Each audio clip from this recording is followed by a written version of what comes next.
Hey YouTube, Poobslag here, and this is TurboFat, an open source game I'm developing in the Godot engine. You can find the link to the source code at the GitHub page in the description below. And this month I was adding some details to the overworld, like these paths and fences, and a few buildings and other touches. Let me show you what I did. So to decorate the overworld, I drew about 10 of these little houses of different sizes and different styles. Basically, I drew like 10 different doors, 10 different windows, 10 different chimneys, and then I mixed and matched them all into these houses. So that was cool, but one thing I didn't see coming is that these are all pretty big, like 1,000 by 1,000 pixels. And the way my game works is it was pre-caching every visual asset in the entire game. This was by design because when you're in the middle of a puzzle, you don't want a creature to suddenly show up with horns and the game says, hold on, I have to load the horns asset while you're trying to move your fingers really fast and think really fast and the game suddenly stutters. So I didn't want that, so I was caching everything. But I added a little exception clause to my game where it now says, well, cache everything unless it's on this list and those houses and those overworld assets are on the list. So they won't be cached at the start. Hopefully it helps keep the memory footprint reasonable as the game grows. So back in version 0802 of my game, I had these stone paths from Kenny's Nature Kit, which looked great, but then when I overhauled my game to have that cartoony frosting-y look, I never changed them. So I've added some stone paths which are drawn in a cartoony way, and I think they look all right. In the game, here's how they look. So I can drag a path like this, and you can see the rocks sort of flow in the direction of the path. I think they look great.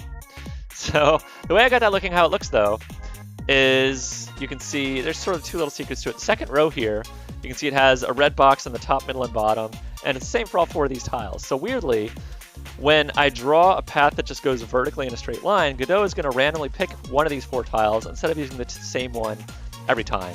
And that helps get away from the cookie-cuttery, repetitive look if I just only had one tile. So I think having redundant tiles helps a lot for this organic look.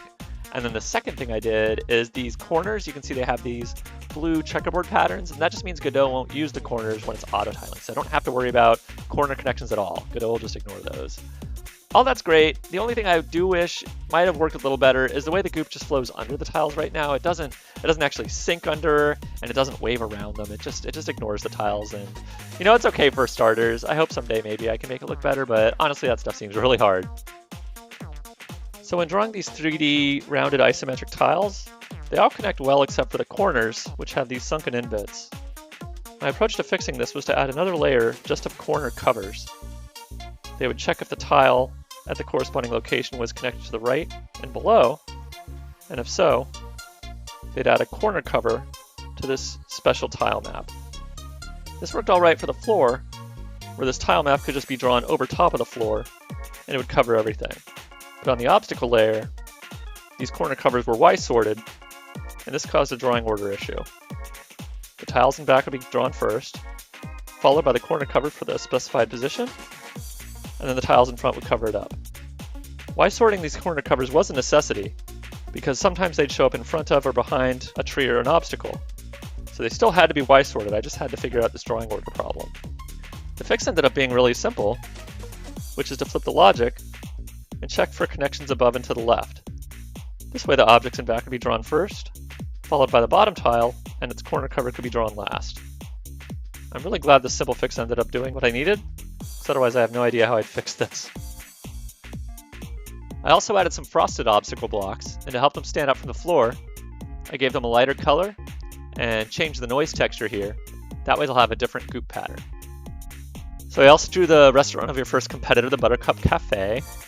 And you can see it has this little pink restaurant with these green awnings, the furniture and the sign there, and these auto-tiled fences, which I think came out pretty good. They took a little bit of time to get working right, but I like how they look. The design of the sign took a little bit of iteration before I got it where I liked. I wanted to have these flowers which sort of look like they were growing out of the letters, which are the reeds. So, but yeah, I think it's cute. Also, sort of a fiddly little puzzle detail, but I've made it so that squish moves trigger something called DAS, which is where before if I tried to get this L piece in this pink hole on the right with a squish move, sometimes at high speeds it would just fly right by that hole, and now it always goes in. So that's where we're at after May. We got the overworld has a few more buildings and houses, the fences, the decorations, your rival's restaurant. So it's got enough stuff to do a little bit of storytelling. The biggest piece that's missing right now is the indoor area, right? So you've got already dialogue that centers around you being in a kitchen, and you can't really tell it's a kitchen. It's just an area of the restaurant with a slightly different colored floor. It needs to look like a kitchen. I have to draw just a few little appliances and things, but I don't think that'll take the whole month. I think that'll take maybe a week, maybe 2 weeks at the start of June, and then we can move on, and I can start on the actual story and trying to figure out how the game will flow and when you'll talk to people and when levels will open up and that kind of stuff, and I think it'll get sort of fun. So I hope you'll stick around next month, and I will see some of you guys again. Thanks for watching, and I will see you guys later.